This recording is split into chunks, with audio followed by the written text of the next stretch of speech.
causes and events leading up to our entry into the war. Well, what are the causes? Why are we Americans on the march? Is it because of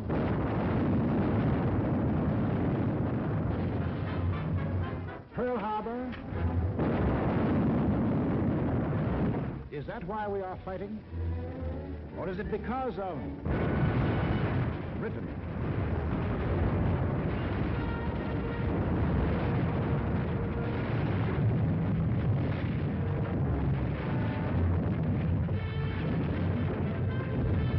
France?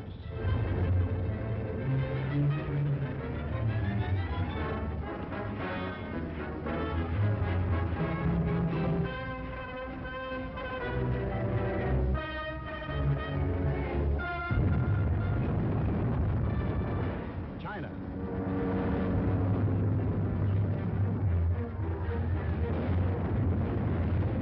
Czechoslovakia?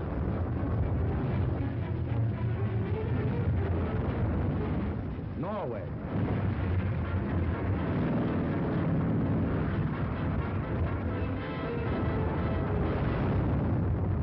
Poland?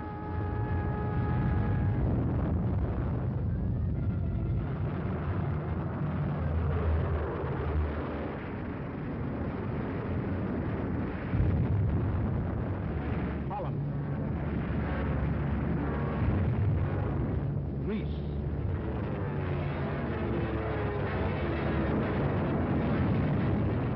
Belgium? Albania? Yugoslavia? Or Russia?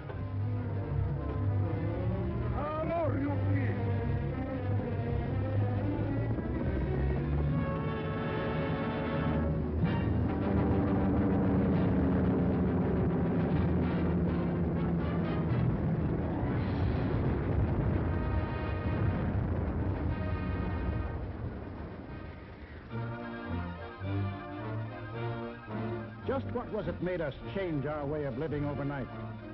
What turned our resources, our machines, our whole nation into one vast arsenal, producing more and more weapons of war instead of the old materials of peace?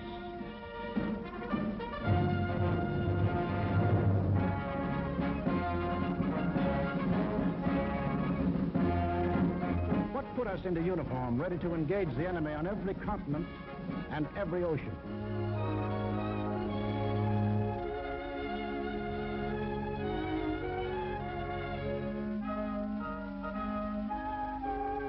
What are these two worlds of which Mr. Wallace spoke?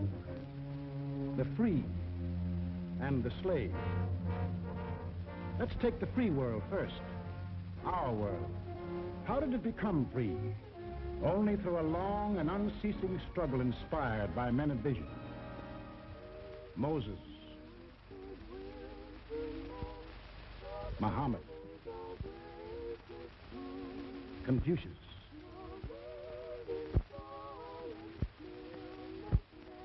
Christ. All believed that in the sight of God, all men were created equal. And from that there developed a spirit among men and nations, which is best expressed in our own Declaration of Freedom. We hold these truths to be self-evident, that all men are created equal. It is the cornerstone upon which our nation was built, and the ideal of all the great liberators. Washington, Jefferson, Garibaldi, Lafayette, Kosciuszko, Bolivar, Lincoln. Lighthouses, lighting up a dark and foggy world. The government of the people, by the people, for the people, shall not perish from the earth. Fighting, living, dying. For what? For freedom. That for which men have fought since time began. To be free.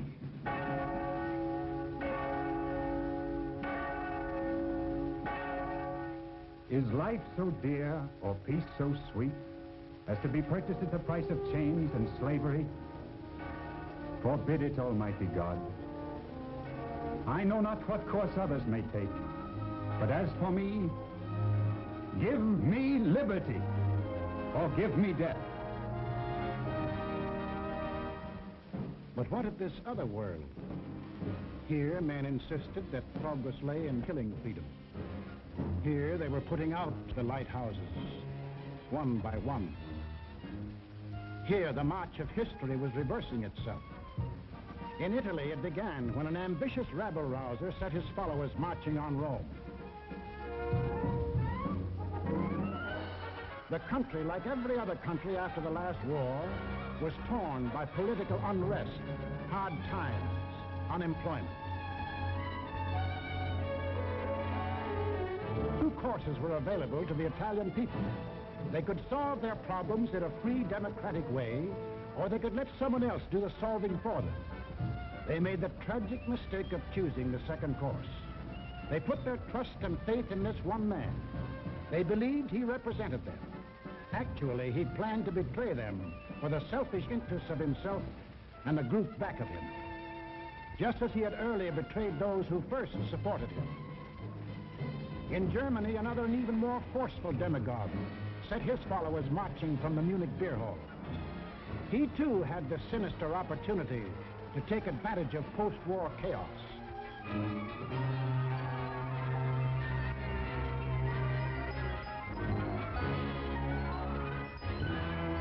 But he also had certain distinctive German characteristics to play on. To start with, the Germans have an inborn national love of regimentation and harsh discipline. He could give them that.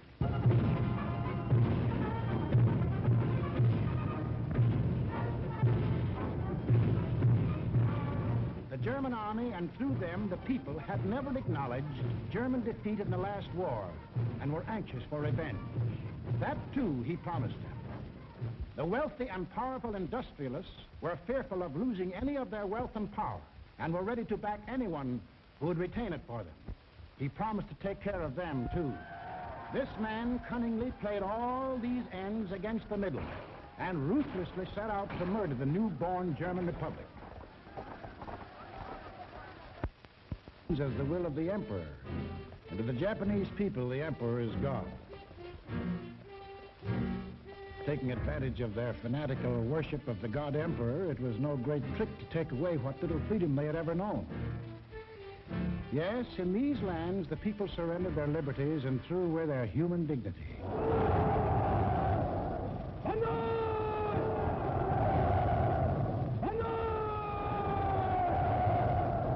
They gave up their rights as individual human beings.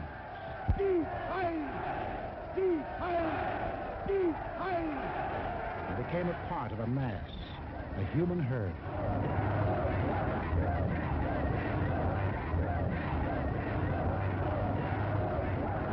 Although these countries were far apart and different in custom and in language, the same poison made them much alike. Each got a new uniform. In Italy, the new bosses wore black shirts. In Germany, the shirts were brown. In Japan, they hid behind the uniform of the army. But really, they belonged to a sinister, secret society. Their symbol was a black dragon. The other fellows had to have a symbol, too.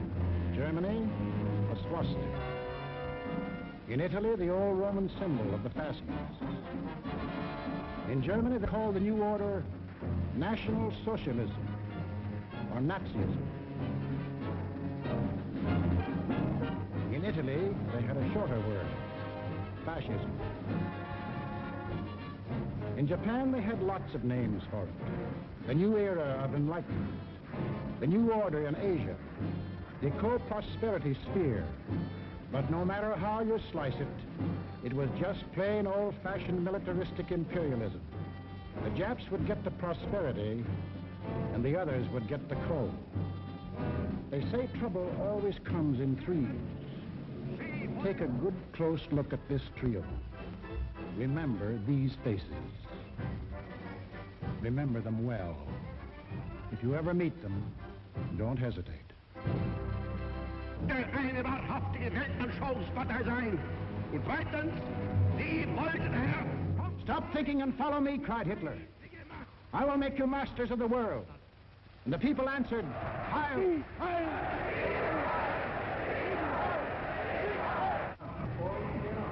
thinking and believe in me, bellowed Mussolini, and I will restore the glory that was Rome. And the people answered, Duce, Duce. Stop thinking and follow your God Emperor, cried the Japanese warlords, and Japan will rule the world. And the people answered, Banzai, Banzai. Each system was alike in that the constitutional law-making bodies gave up their power. The Reichstag in Berlin, the House of Deputies in Rome, the Diet in Tokyo. And these elected representatives became collections of stooges, rubber stamp organizations. Applauding on cue the words of the leaders. Each system did away with free speech and free assembly. Each system did away with a free press and substituted a press controlled by the party. Through their ministries of propaganda, each took complete control of the theater, the movies, the radio. Every cultural activity and every channel of information was controlled by the most important members of the party. Each did away with free courts and trial by jury, and substituted courts and judges run by the party. Each abolished labor unions and the rights of bargaining for wages. Ferndienstwachen zur Meldung! Achtung! Abteilung 6, 310 mit 13114 beim Grabenbau. Danke. Heilser! Heilser! Lassen Sie weiterarbeiten. Weiterarbeiten! And under the pretext of patriotism established a system of forced labor. Each enforced its decrees by an army of secret police who held the power of life and death over every individual. And for the few who still believed in freedom and said so, there was a ready answer.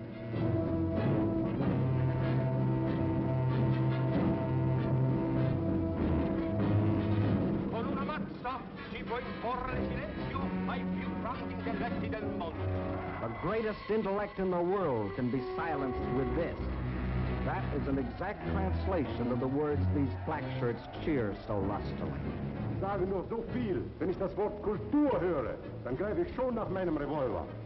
Whenever I hear anyone mention the word culture, the first thing I do is reach for my gun. Yes, they had the answer. The blackjack and the gun.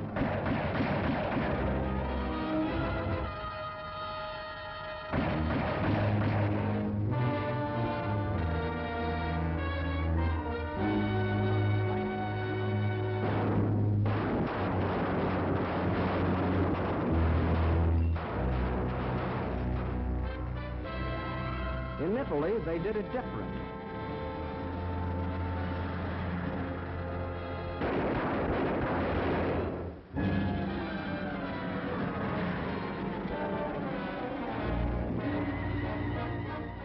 While in Japan,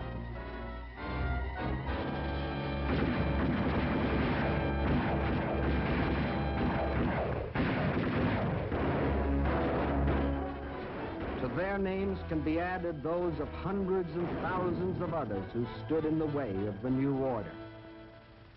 Finally, there is only one obstacle left.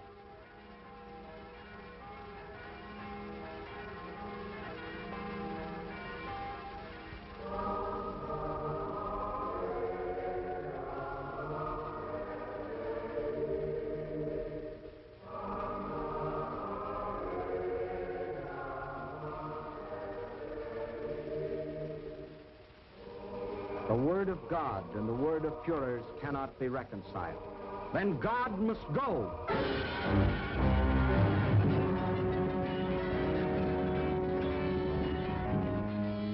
I am absolutely clear in my own mind, and I think I can speak for the Führer as well, that both the Catholic and Protestant churches must vanish from the life of our people. Thus spoke Dr. Alfred Rosenberg. And if you have any doubt that he spoke for his Führer, here's what happened.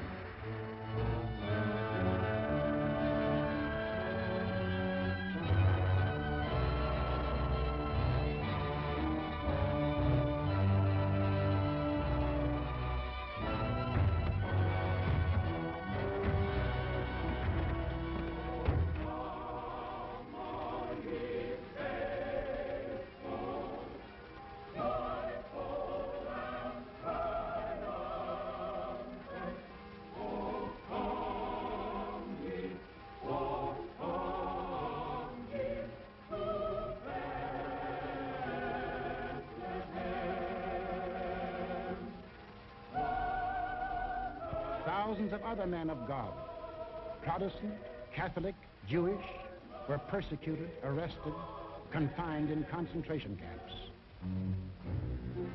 Our Führer is the intermediary between his people and the throne of God. Everything the Führer utters is religion in the highest sense. It is only on one or two exceptional points that Christ and Hitler stand comparison. For Hitler is far too big a man to be compared with one so petty.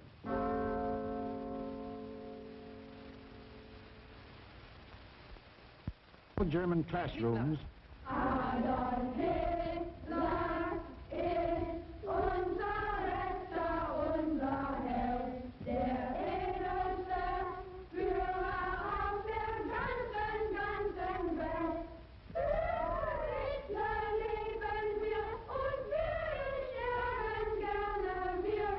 Für den Führer bis zum Tod, denn er ist unser Gott. Yes, take children from the faith of their fathers and teach them the state is the only church. And the head of the state is the voice of God.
is the way of life, or better, the way of death, in that other world.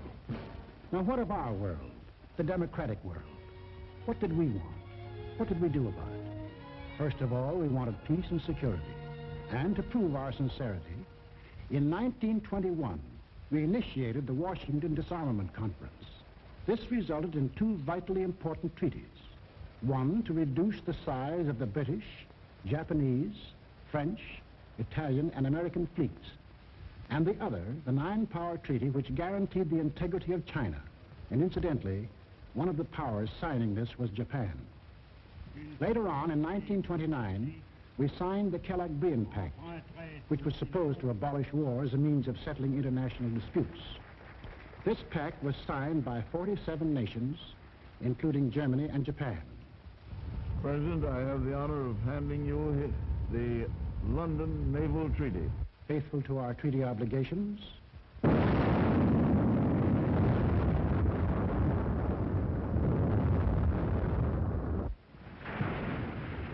we scrapped more than 60% of our naval tonnage, and our army was reduced to a standing force of 136,000 men, smaller than that maintained by the little state of Romania. We let our hopes for peace become so strong that they grew into the determination not to fight unless directly attacked. We let ourselves be influenced by those who said that we could find security through isolation.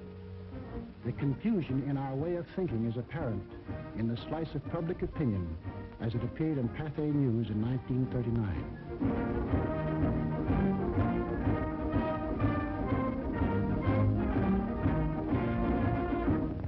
Another war, not for me. This time America should keep out, and I know I will.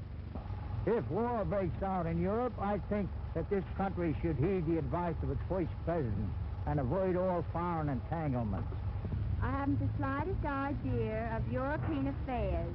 In the event of war in Europe, I think we should stay out of it entirely. And all our efforts should be made to keep out of the fight. Let Europe fight her own battles. They mean nothing to us. We should mind our own business. By all means, no. Yes, fight. No. No. Yes. If my country calls, yes. No.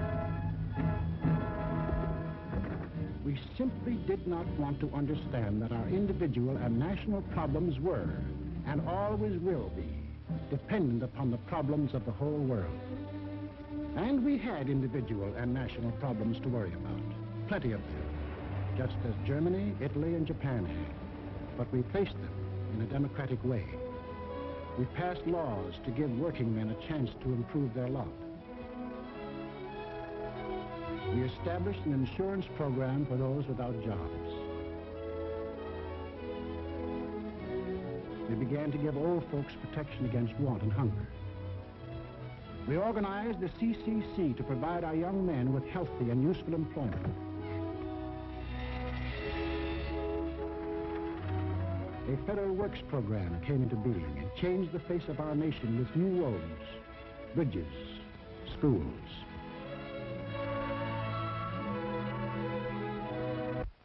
We built great new dams which brought the miracle of electricity to millions of our people. These were some of our accomplishments, but there were others not so creditable. We turned our backs on the League of Nations. We passed the Tariff Act to set a higher wall of isolation around us. We encouraged lawlessness with the farce of prohibition. But in spite of these mistakes, we never had a thought of losing our free institutions. John Q. Public still ran the country. He had his choice of voting for Dewey, Wilkie, Roosevelt, or anybody else. In Germany, they had the choice of voting for Hitler, Hitler, or Hitler.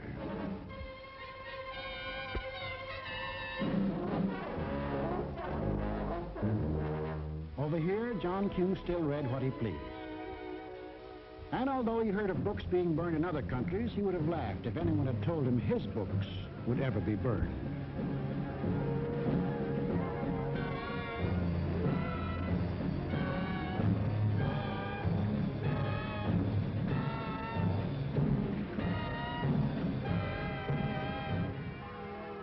And on Sunday, if he felt like it, John Q. went to any church he pleased.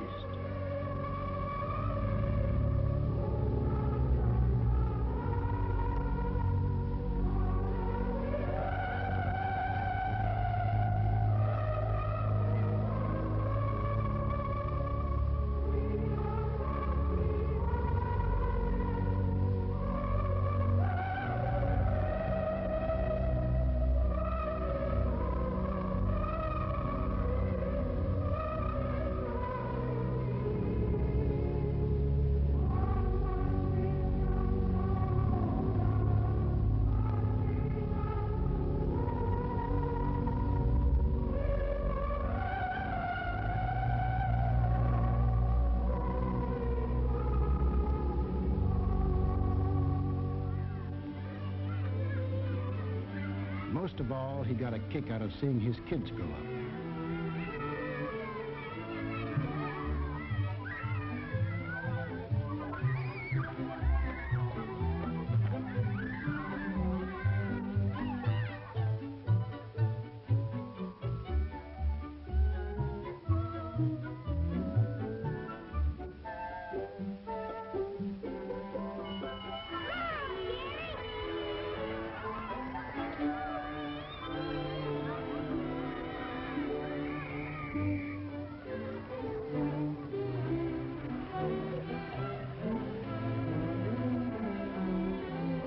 The average American was quite unconscious of the fact that some people had this in mind for the little John Q.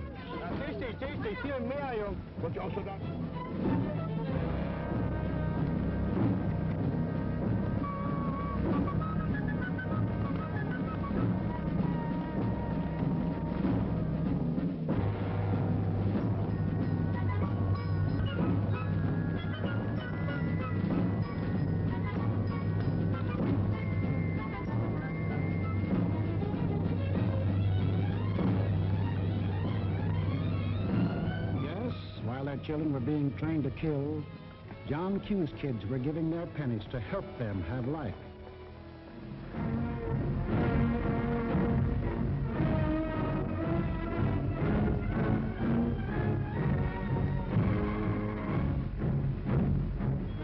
And when we saw these men in the newsreels, quite often we laughed. To us, they looked like characters in a musical comedy.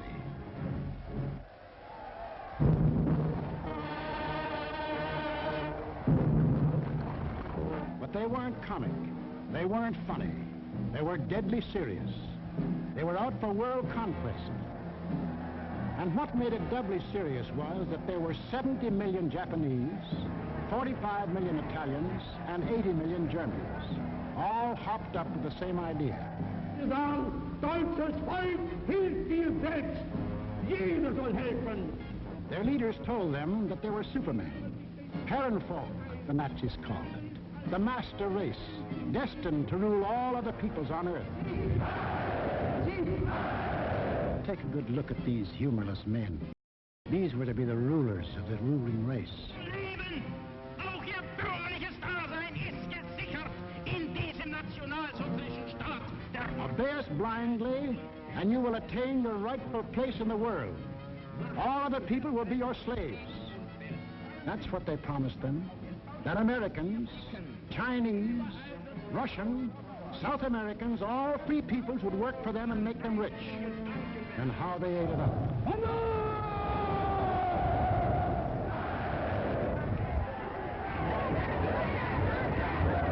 We shall restore the glory that was Rome. Today we rule Germany. Tomorrow the world. The Pacific is ours. It was inevitable that these countries should gang up on us. The little fellow is our pal, Kurosu, who smiled his way into our hearts in December 1941. Here he and his friends are busy carving up the world in advance, staking out their claims. Take a good look at these claims. Here was the Italy that Mussolini took over in 1922.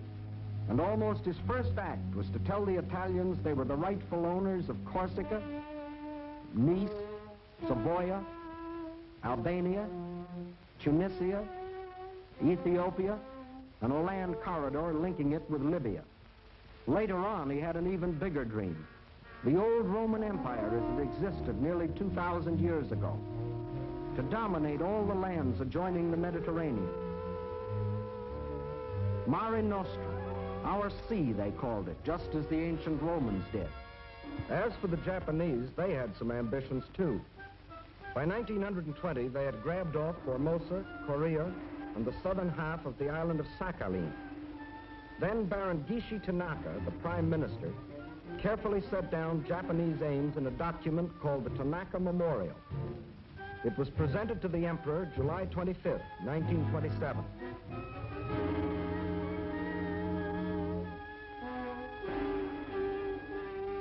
Here was their dream. Manchuria for raw materials. China for manpower. Then a triumphant march through Indochina, Siam, Burma, India, the East Indies, and on through Australia and New Zealand. And in the north, all they claimed was that part of Russia east of Lake Baikal. That was to be the new order in Asia. Then the Japs would move eastward to crush the United States and really start their co-prosperity sphere. Now take a look at the fight the Nazis reserved for themselves. Here's the Germany Hitler walked into, and here's what he wanted. First, Europe under his complete political or economic control, leaving Mussolini a share of the loot if he behaved himself. Then the drive to the east, through the rich oil lands of Iran and Iraq, into India. Another push south through Africa. Then from Dakar, jump off to meet the honorary Aryans who were to move in on South America through the Pacific. At the same time, start across from the Scandinavian countries to hook up with his buck-toothed pals coming over from Siberia to join in the conquest of the United States. There it is, gents. All they left us was Shangri-La. And they'd claim that, too, if they knew where it was. If they had a chance, listen.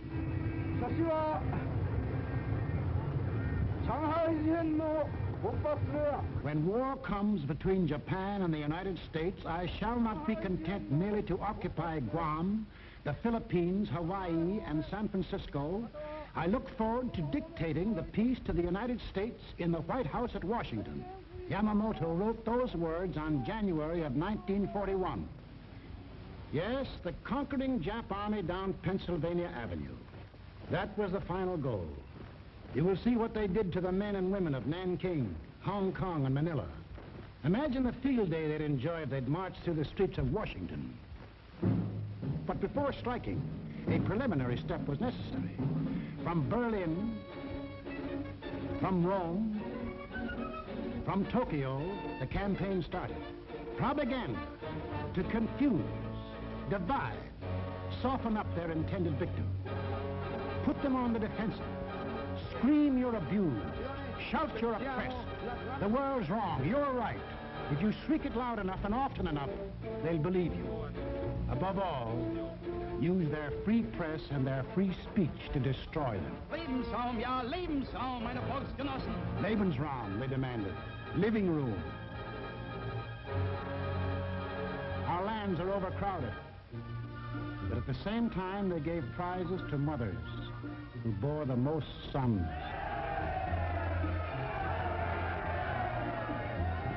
They brought together large groups of young men and young girls for human breeding. Read what one of their leaders wrote.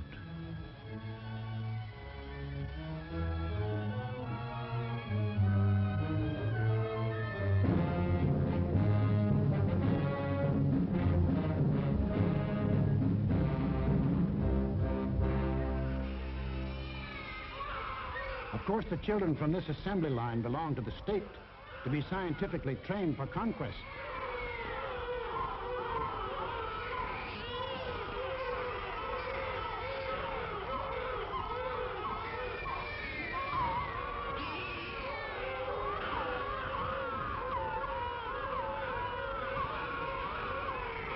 Another howl was the lack of raw material. They claimed they were the have-nots and we were the haves. But out of this supposed lack, they built up the greatest war machines the world has ever known. These are the published figures from the German military budget. Actually, between 1933 and 1939, Hitler's program of rearmament cost more than $80 billion. The Nazis alone assembled a striking force of 30 panzer divisions, 70 motorized divisions, 140 infantry divisions, plus the Luftwaffe, the world's largest air force. And they had no raw materials. Think of the bread, the automobiles, the good things of life that the German, Italian, Japanese leaders might have given their people if they had spent this money for peace instead of war. You know what billions we are now spending to match their military force? No.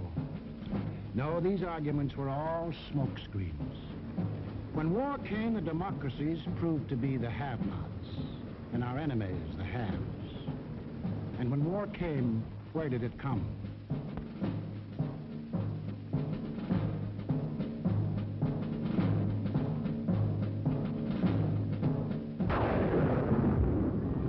Remember that date, September 18, 1931. A date we should remember as well as December 7, 1941. For on that date, in 1931, the war we are now fighting began. The place was Manchuria, the northernmost province of China, 6,000 miles from San Francisco. Manchuria, the first objective in the Tanaka Plan. By September 18th, the Japanese, who by treaty patrolled the southern Manchurian Railway, had secretly and illegally increased their garrisons. On the Korean-Manchurian border, an entire Japanese army was assembled, conveniently equipped for a winter campaign. All they needed was an excuse. They made their own. At 10:30 that night, just after the Mukden Express had passed by, a section of track was dynamited, causing damage to one rail and 2 fish plates. Japan's honor had been violated. Within half an hour, the Japanese railroad garrison launched a coordinated attack on the barracks of the sleeping Chinese army at Mukden. The slaughter was appalling. By midnight, the conveniently placed Japanese army poured across the Korean border, and the first open act of aggression, the invasion of Manchuria, was on. In 4 days, they had occupied the whole of southern Manchuria, and shortly after, the whole country. Manchuria became Manchukuo, a puppet state with an obedient stooge on the throne, Henry Puyi, a weakling whom the Japanese had prepared for the job with 7 years of women and song. In Washington, Henry L. Stimson, then Secretary of State, now Secretary of War, sent out a blistering denunciation of the attack. The League of Nations sent a committee of 5, headed by Lord Lytton and including our own General Frank McCoy, to Manchuria to investigate. In October of 1932, the committee issued its report. We found that the Japanese occupation of this large part of China was not justified on the ground of self-defense, and that the new state which had been set up was a Japanese protectorate rather than a genuine case of Manchurian self-determination. Shortly after, the League condemned Japan as an aggressor nation. À son Excellence, Monsieur Matsuoka, délégué du Japon. I call on His Excellency, Monsieur Matsuoka, delegate of Japan.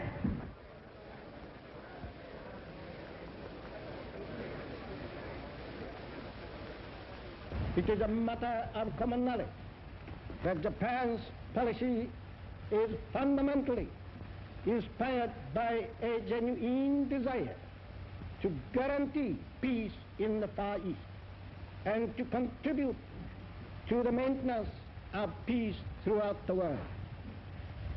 Japan, however, finds it impossible to accept the report adopted by the Assembly. In answer, the Japanese delegates, knowing there were no guns behind this condemnation, smiled, took up their briefcases, marched out of the League. More than Manchuria was dead. Collective security was dead. The green light had been given to the aggressors. We and the rest of the world knew that these aggressors should be stopped and punished. But we were unwilling to make the necessary sacrifices to back up that opinion.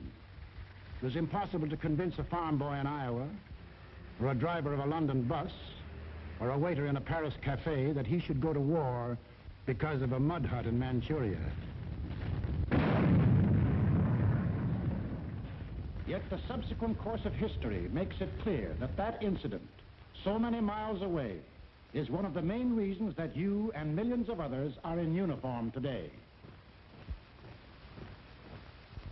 The Japs had Manchuria. Phase number 1 of the Tanaka Plan was completed. Phase number 2, the conquest of China. In 1932, without warning, the Japs attacked the Chinese city of Shanghai.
Here they met such stubborn resistance that they had to pour more than 75,000 troops into the local battle before capturing the city. This resistance made them decide to shift their campaign to the north, and in 1933 they added the province of Yehol to Manchuria. Yes, the Japs launched the second phase of the Tanaka Plan, but they had yet to finish it. A united nation stands against them. Under the inspired leadership of General Chiang Kai-shek, the Chinese people fought and still fight on. Meantime, what of Japan's partners? What helpless people were they planning to bomb, slaughter, drive into slavery? Hitler was not yet ready, but Mussolini was. Mussolini had to be. His people were growing restless. Fascism hadn't produced the heaven on earth that he had promised them. So he pulled the old trick of launching a foreign war to divert attention from troubles at home. So Mussolini beat his chest like Tarzan and looked around for a worthy foe. He found one, Ethiopia. A good country for the beginning of a glorious empire. Its army had no machine guns. Its army had no tanks. Its army did have an air force. Exactly one old airplane. One airplane against a nation which had developed a new theory of total air war. Of the blitz which would wipe out cities, destroy civilians, men, woman, and child. In October of 1935, following the Japanese example, an incident was provoked at the little settlement of Wall near the border of Ethiopia and Italian Somaliland. Italy's honor had been violated. Refusing any arbitration, Mussolini moved the whole might of his army through the Suez Canal to overrun the undefended country. Ethiopia's emperor, Haile Selassie, appeared before the League of Nations.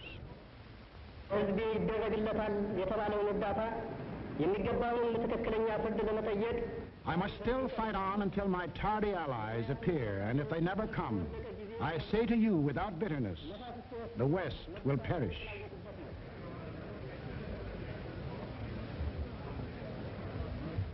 Members of the League half-heartedly stopped trading with Italy, but refused the only thing that will stop any aggressor: force.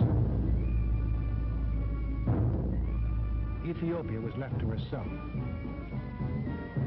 Native leaders came to pledge their allegiance.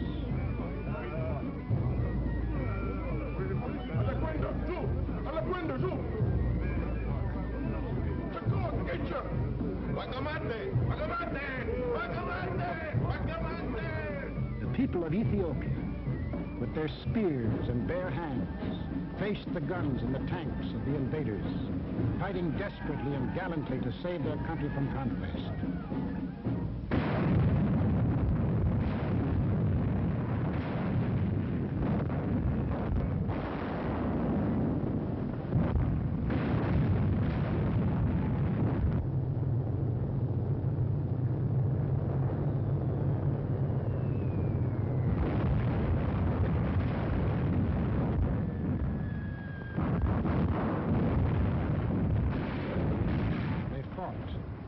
And they died. But in the end, there could be but one result. Might triumphed. Italy conquered Ethiopia. Many of our elected leaders warned us of danger.